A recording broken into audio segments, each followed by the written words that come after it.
नमस्कार दोस्तों, स्वागत है आपका आज के मुख्य समाचार में, जिसमें सबसे पहली और बड़ी खबर में आपको बताएंगे कि 5 राज्यों के चुनावों में कांग्रेस को मिली बीजेपी से ज्यादा वोट। क्या लोकसभा चुनाव में भगवा पार्टी के लिए यह है खतरे की घंटी? जी हां दोस्तों, हार कर भी जीती है चुनाव कांग्रेस पार्टी। क्या पूरी खबर आपको जरूर बताएंगे। दूसरी खबर में जिक्र होगा कि सीट बंटवारे पर इंडिया गठबंधन में चर्चा जल्द, अगली बैठक में हो सकता है बड़ा फैसला। लोकसभा चुनाव 2024 के मद्देनजर ये बड़ी खबर। तीसरी खबर में आपको बताएंगे कि अडानी के बाहर होने से अपना मुख्यमंत्री तय नहीं कर पा रही भाजपा। राहुल गांधी ने सीएम फेस पर दिया यह बड़ा बयान। जी दोस्तों, 3 राज्यों में चुनाव जीतने के बाद भी भाजपा अभी तक फैसला नहीं ले पाई है कि कौन मुख्यमंत्री बनेगा। इसको लेकर राहुल गांधी ने अडानी के नाम का इस्तेमाल किया और बीजेपी को घेरा। साथ ही साथ खबर में आगे जिक्र होगा कि राजस्थान भाजपा में हाई ड्रामा, विधायकों की बाड़ेबंदी को लेकर हेमराज मीणा ने वसुंधरा के बेटे पर लगाए गंभीर आरोप। और इसी के साथ खबर में आगे आपको बताएंगे कि नेहरू, पीओके और चुनाव अधीर ने शाह पर साधा निशाना और इलेक्शन से पहले गुलाम कश्मीर लें वापस, ये बड़ा बयान दिया है। जी दोस्तों, इसी प्रकार की तमाम बड़ी खबरें आपके लिए लेके आए हैं। लेकिन उससे पहले अगर आपको भी ऐसा लगता है कि बिना ईवीएम के होना चाहिए 2024 का लोकसभा चुनाव और कांग्रेस पार्टी सबसे बड़ी पार्टी बन के उभरेगी, तो वीडियो को कीजिए लाइक और चैनल को सब्सक्राइब करके बेल आइकन दबाइए और कमेंट में लिखिए जय हिंद। रुक करते हैं सबसे पहली और बड़ी खबर की तरफ। 5 राज्यों के चुनाव में कांग्रेस को मिले बीजेपी से ज्यादा वोट। अभी अभी हुआ ये बड़ा खुलासा और इसके बाद अब भाजपा के लिए बज चुकी है खतरे की घंटी। क्या लोकसभा चुनाव में बीजेपी से ज्यादा सीटें जीत लेगी कांग्रेस? यहां दोस्तों, लोकसभा चुनाव का सेमीफाइनल का रिजल्ट भी आ चुका है। बीजेपी सेमीफाइनल की निर्विवाद विजेता बनकर उभरी है। लेकिन आपको बता दें कि मध्य प्रदेश और राजस्थान में जीत भले ही भाजपा की हुई हो, लेकिन 5 राज्यों के चुनाव में अगर देखा जाए कि वोट किसको ज्यादा मिले तो कांग्रेस के लिए तेलंगाना में तो सरकार बनी, लेकिन 5 राज्यों के चुनाव में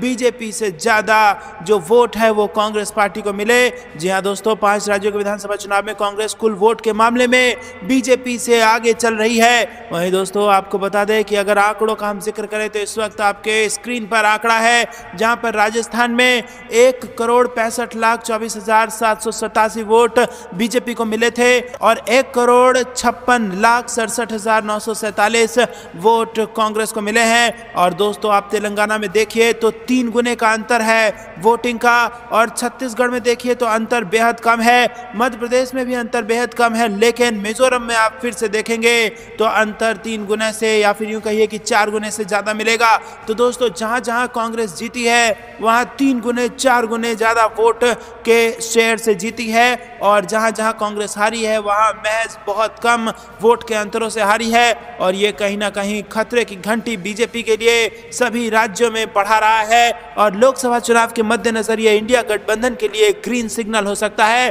क्योंकि जब तमाम विपक्षी दल एकजुट होंगे तो इस चैलेंज को भी ओवरकम किया जा सकेगा। आपको क्या कुछ लगता है? क्या वाकई में सभी दलों को एकजुट होकर चुनावी मैदान में उतर जाना चाहिए? कमेंट में अपनी राय जरूर बताइए। वीडियो अभी तक लाइक नहीं किया तो लाइक जरूर कीजिएगा। रुक करते हैं अगली ब्रेकिंग न्यूज की तरफ। सीट बंटवारे पर इंडिया गठबंधन में चर्चा जल्द, अगली बैठक में हो सकता है बड़ा फैसला। जी हाँ दोस्तों, आपको बता दें कि आगामी बैठक के दौरान सीटों की साझेदारी पर काम करना एजेंडे में शीर्ष पर होगा और यह बैठक 17 से 20 दिसंबर के बीच है। सूत्रों के अनुसार बैठक की तारीख अभी तय नहीं हुई है, लेकिन यह दिसंबर के तीसरे सप्ताह में होगी। दोस्तों, इंडिया गठबंधन के कई घटक दल विभिन्न राज्यों में सीट बंटवारे पर जल्द निर्णय लेने के लिए इच्छुक हैं और उम्मीदवारों को प्रचार करने और जमीनी स्तर पर स्थिति का आकलन करने के लिए इससे पर्याप्त समय मिल सकेगा। और बुधवार को कांग्रेस अध्यक्ष मल्लिकार्जुन खड़गे के आवास पर इंडिया के नेताओं की एक बैठक हुई है और इस दौरान दोनों सदनों के लिए संसदीय रणनीति पर चर्चा की गई है।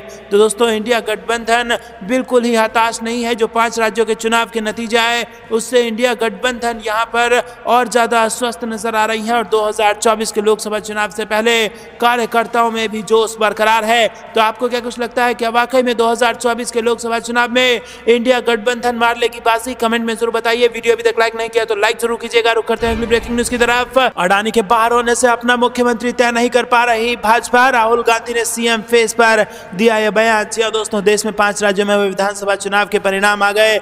3 राज्यों में बीजेपी की सरकार बनी, लेकिन मुख्यमंत्री के चेहरे को लेकर काफी ज्यादा हलचल मची हुई है और सीएम के नाम पर चर्चा करने के लिए बीजेपी संसदीय दल की बैठक भी आयोजित की गई है। माना जा रहा है कि सीएम फेस पर फैसला हो सकता है, लेकिन उससे पहले जबरदस्त घमासान रिजॉर्ट पॉलिटिक्स और हॉर्स ट्रेडिंग जैसे कुछ खबरें सामने आ रही हैं। राहुल गांधी ने इसी बीच एक बयान दिया है और उन्होंने अडानी को घेरे में लेते हुए कहा कि सुना है अडानी देश के बाहर है, इसीलिए वो अपने मुख्यमंत्री का नाम तय नहीं कर पा रहे हैं। राहुल गांधी ने कहा कि 3 तारीख को चुनाव का परिणाम आया है, भाजपा एक भी राज्य में मुख्यमंत्री का चेहरा तय नहीं कर पाई है। मोदी, शाह, अडानी और आरएसएस मिलकर लगे हुए हैं। नेता एक दूसरे के कुर्ते फाड़ रहे हैं। छत्तीसगढ़ में एक दूसरे के समर्थक गाली गलौज कर रहे हैं। 2018 में बेचैन हुआ मीडिया आज खामोश है। दोस्तों रुक करते हैं अगली ब्रेकिंग न्यूज की तरफ। राजस्थान भाजपा में हाई ड्रामा, विधायकों की बाड़ेबंदी को लेकर हेमराज मीणा ने वसुंधरा के बेटे पर लगाए गंभीर आरोप। जी हां दोस्तों आपको बता दें कि किशनगंज विधायक ललित मीणा के पिता हेमराज मीणा ने दुष्यंत सिंह पर गंभीर आरोप लगाते हुए दावा किया है कि विधायकों को होटल से निकलने से रोकने के लिए वो जिम्मेदार है। पूर्व विधायक हेमराज ने कहा कि सांसद दुष्यंत मेरे बेटे और झालवाड़ बरा के विधायक को जयपुर ले आए थे। जब ललित शाम को घर नहीं लौटे तो मैंने उनसे बात की। उन्होंने कहा कि मैं सीकर में एक रिसोर्ट में हूं। तो दोस्तों रिसोर्ट पॉलिटिक्स यहां पर जमकर और खुलकर सामने आ रही है। आपको क्या कुछ लगता है, कौन बनाएगा राजस्थान में अपनी सरकार, या फिर यूं बताइए कि कौन होंगे अगले मुख्यमंत्री? कमेंट में जरूर बताइए। वीडियो अभी तक लाइक नहीं किया तो लाइक जरूर कीजिएगा। रुक करते हैं अगली ब्रेकिंग न्यूज की तरफ। नेहरू, पीओके और चुनाव, अधीर रंजन ने शाह पर साधा निशाना और इलेक्शन से पहले गुलाम कश्मीर को वापस लेने की उठा दी है मांग। जी दोस्तों आपको बता दें कि देश के पहले प्रधानमंत्री जवाहरलाल नेहरू पर संसद में दिए गए बयान के एक दिन बाद कई विपक्षी नेताओं ने गृह मंत्री अमित शाह पर निशाना साधा और पूरे दिन सदन में चर्चा की मांग की। ये भी कहा कि 2024 में चुनाव से पहले गुलाम जम्मू कश्मीर हासिल कीजिए। जम्मू कश्मीर के एक हिस्से पर पाकिस्तान द्वारा कब्जा करने के लिए जवाहरलाल नेहरू को दोषी ठहराते हुए गृह मंत्री अमित शाह ने बुधवार को कहा था कि पूर्व प्रधानमंत्री की 2 बड़ी गलतियों के कारण कश्मीर को वर्षों तक पीड़ा झेलनी पड़ी। अमित शाह के बयान पर लोकसभा में कांग्रेस के नेता अधीर रंजन चौधरी ने कहा कि इस मामले पर पूरे दिन सदन में चर्चा होनी चाहिए। ये कोई छोटी बात नहीं है। भारत का इतिहास सिर्फ अमित शाह ही नहीं जानते और लोग भी जानते हैं और देश की जनता को पता चलना चाहिए। अधीर रंजन ने कहा कि जब 2019 में अनुच्छेद 370 को हटाया गया था तो अमित शाह ने कहा था कि गुलाम जम्मू कश्मीर को वापस लाया जाएगा। पीएम मोदी को सत्ता में आए 10 साल हो गए हैं। अटल बिहारी वाजपेयी 6 साल तक सत्ता में थे, तो भाजपा को कौन रोक रहा है? 2024 के चुनाव से पहले गुलाम जम्मू कश्मीर को वापस ले लीजिए। रुक करते हैं अगली ब्रेकिंग न्यूज की तरफ। कैबिनेट की पहली बैठक में सीएम रेवंत रेड्डी का फैसला, महिलाओं के लिए मुफ्त यात्रा समेत 2 गारंटी। जी हां दोस्तों, तेलंगाना की नवगठित कांग्रेस सरकार पार्टी की शीर्ष नेता सोनिया गांधी के जन्मदिन यानी 9 दिसंबर से लोगों को दी गई 6 में से 2 गारंटियों को लागू करना शुरू कर देगी। मुख्यमंत्री रेवंत रेड्डी की अध्यक्षता में मंत्रिमंडल की पहली बैठक में निर्णय लिया गया। मंत्री डी श्रीधर बाबू ने कैबिनेट बैठक के बाद मीडिया कर्मियों को बताया कि टीएसआरटीसी बसों में महिलाओं के लिए मुफ्त यात्रा और राजीव आरोग्यश्री स्वास्थ्य बीमा की कवरेज को 10 लाख रुपए तक बढ़ाने से संबंधित गारंटी 9 दिसंबर से लागू की जाएगी। उन्होंने कहा कि मुख्यमंत्री इन दोनों गारंटी के क्रियान्वयन के लिए संबंधित विभागों के अधिकारियों के साथ बैठक करेंगे। श्रीधर बाबू ने कहा कि शेष गारंटी को लागू करने के लिए सरकार संबंधित विभागों से डेटा एकत्रित करेगी।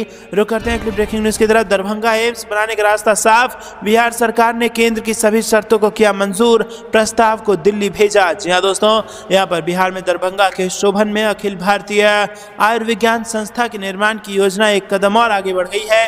राज्य सरकार ने गुरुवार को दरभंगा के शोभन में प्रदेश के दूसरे एम्स के निर्माण से जुड़ा प्रस्ताव केंद्र सरकार को सौंप दिया है। स्वास्थ्य विभाग के अपर मुख्य सचिव प्रत्यय अमृत ने नई दिल्ली में केंद्रीय स्वास्थ्य एवं परिवार कल्याण मंत्रालय के सचिव सुधांश पंत को इससे जुड़ा प्रस्ताव सौंपा। विभागीय जानकारी के अनुसार राज्य सरकार ने नए प्रस्ताव में केंद्र सरकार की सभी आवश्यक शर्तों को स्वीकार कर लिया है। इसमें दरभंगा एम्स को 4 लेन से जोड़ने का काम भी शामिल है और इसके साथ ही एम्स निर्माण की जमीन का समतलीकरण कर बिजली और पानी की आपूर्ति बहाल करने की जिम्मेदारी भी राज्य सरकार को मिली है। वहीं केंद्र सरकार से अनुरोध किया गया है कि वो दरभंगा में नई डिजाइन पर एम्स का निर्माण कराएं जो स्थानीय जरूरत को पूरा कर सके।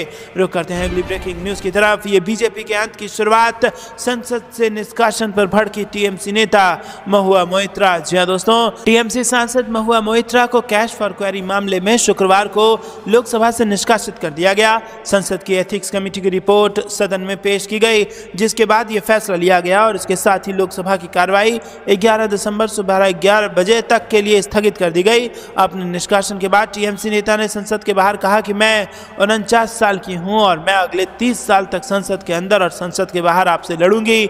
लोकसभा में महुआ मोइत्रा को निष्कासित करने का प्रस्ताव पारित होने के बाद विपक्षी सांसदों ने संसद परिसर से वॉकआउट किया और मोइत्रा ने कहा कि मुझे उस आचार संहिता के उल्लंघन का दोषी पाया गया है जो अस्तित्व में ही नहीं है।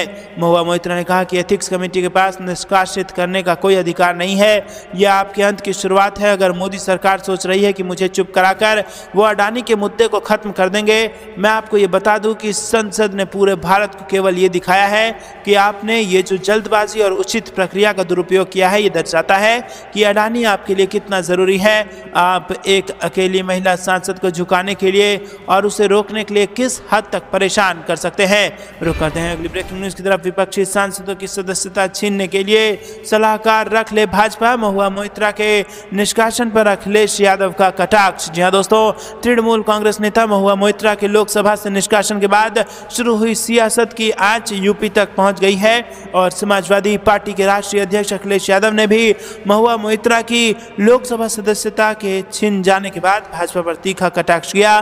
भाजपा पर कटाक्ष करते हुए अखिलेश यादव ने विपक्षी लोगों की सदस्यता छीनने के लिए बीजेपी को सलाहकार नियुक्त करने तक की सलाह दे डाली और एक्स पर एक पोस्ट में अखिलेश यादव ने किसी का नाम लिए बिना कहा कि सत्ताधारी दल विपक्ष के लोगों की सदस्यता लेने के लिए किसी सलाहकार को रख ले, जिससे मंत्रियों एवं सत्ता पक्ष के सांसदों और विधायकों का समय षड्यंत्रकारी गतिविधियों में न लगकर लोकहित के कार्यों में लगे।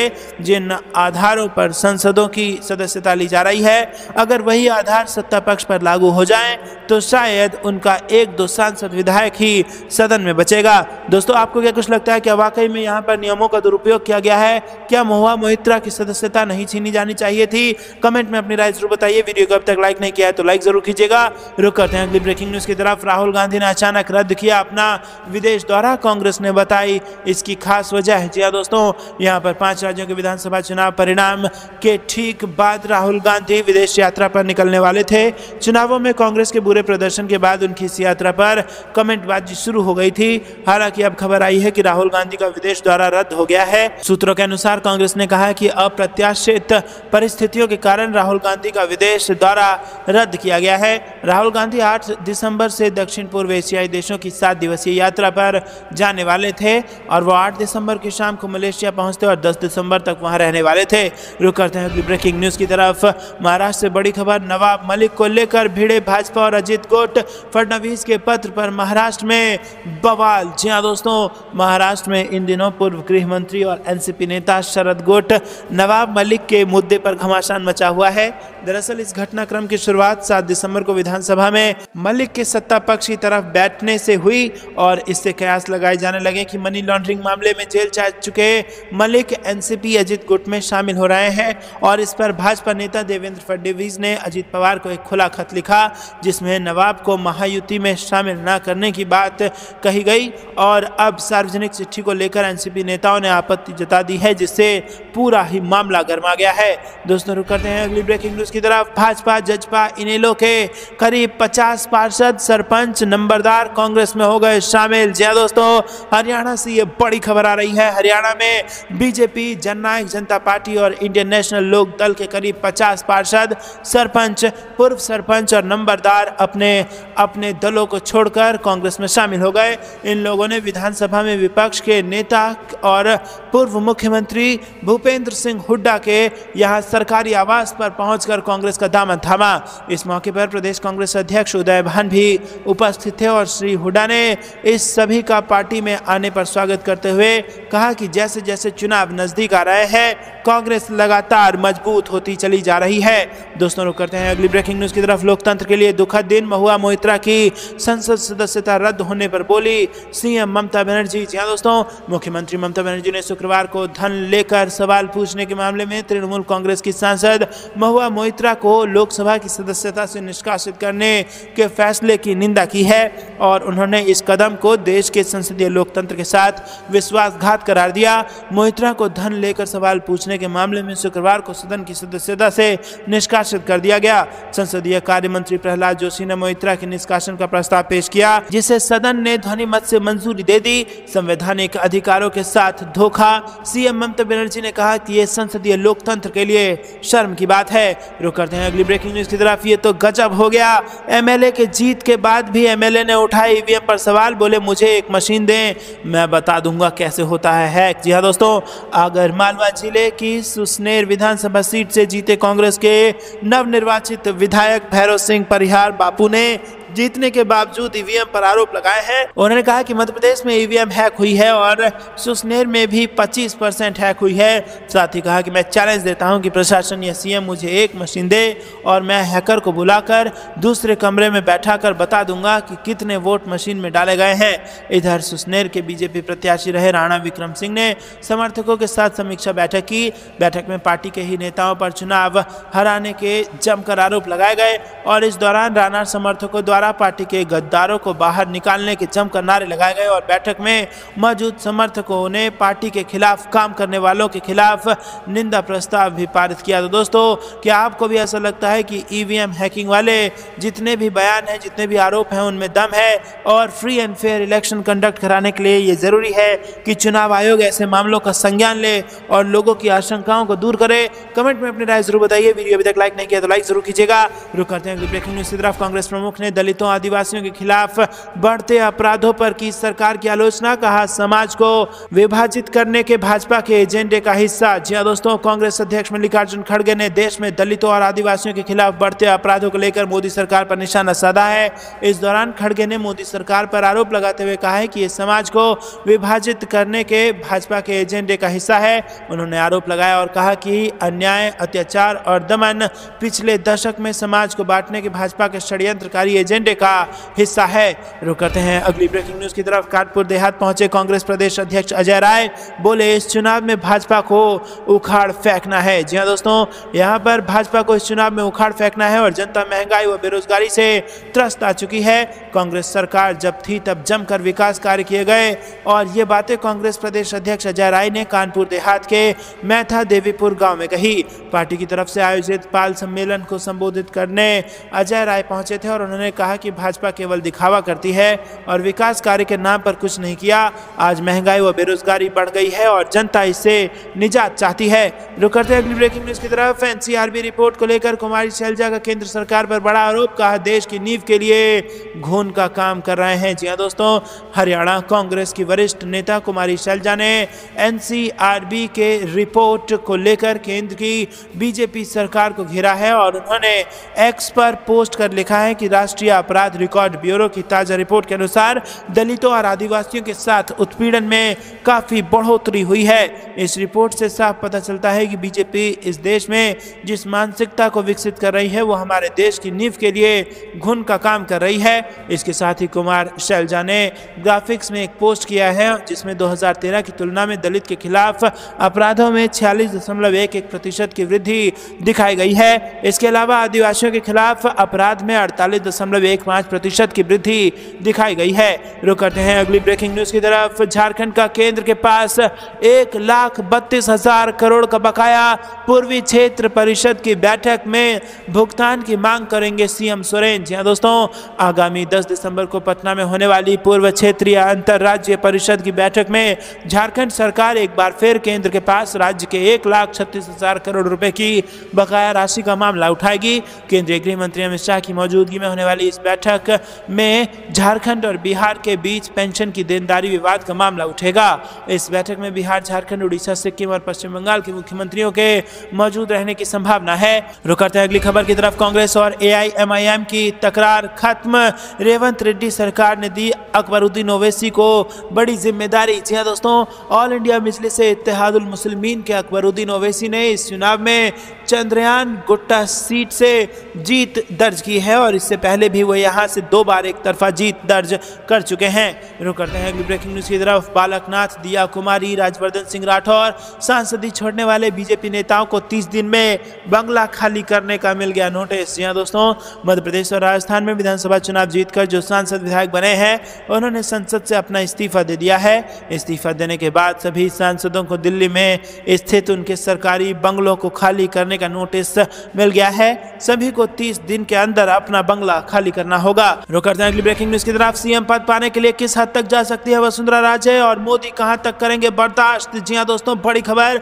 राजस्थान की राजनीति में सीएम पद को लेकर लगातार हलचल बढ़ती जा रही है। वसुंधरा राजे ने जिस तरह अपने घर पर विधायकों का जमावड़ा किया है उससे लगता है कि सीएम के पद को लेकर आश्वस्त वो हो चुकी हैं। तो क्या वो पार्टी से बगावत भी कर सकती हैं? आपको क्या कुछ लगता है कमेंट में जरूर बताइए। वीडियो अब तक लाइक नहीं किया तो लाइक जरूर कीजिएगा। रुक करते हैं अगली ब्रेकिंग न्यूज की तरफ। तेलंगाना में अब कांग्रेस सरकार, सीएम बनते ही रेवंत रेड्डी ने चलवाया बुलडोजर। जी दोस्तों, तेलंगाना के मुख्यमंत्री रेवंत रेड्डी ने शपथ लेते ही बुलडोजर चलवा दिया, पर यह किसी आरोपी पर की गई कार्रवाई नहीं थी। उन्होंने अपने ही आधिकारिक आवास के सामने लगी लोहे की बैरिकेड को हटवा दिया और ये फैसला शपथ ग्रहण के तुरंत बाद लिया गया। मुख्यमंत्री निवास से बाहर कई बुलडोजर, ट्रैक्टर और श्रमिकों ने मिलकर लोहे की छड़ों को उखाड़ा। तो दोस्तों, ये थी दिन भर की सारी जरूरी और बड़े खबरें। अंत तक बने रहने के लिए बहुत बहुत धन्यवाद। जाने से पहले वीडियो को लाइक और चैनल को सब्सक्राइब करके बेल आइकन जरूर दबाइएगा और कमेंट में लिखिए जय हिंद। अभी के लिए इतना ही। जय हिंद, जय भारत।